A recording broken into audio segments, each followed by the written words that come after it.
திருநாட்டில் ஏன் கையை ஏந்த வேணும் வெளிநாட்டில் என்ன வளம் இல்லை இந்த திருநாட்டில் ஏன் கையை ஏந்த வேணும் வெளிநாட்டில் ஒழுங்காய் பாடுபடு வயல் காட்டில்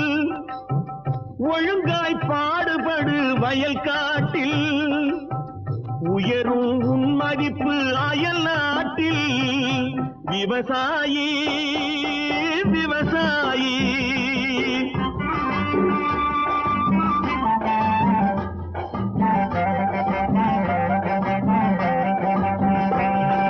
கருத்தெல்கும் சிவப்பெல்கும் வேற்றுமையாய் கருதாமல் எல்லோரும் ஒற்றுமையாய் கருத்தெல்கும் சிவப்பெல்கும் வேற்றுமையாய்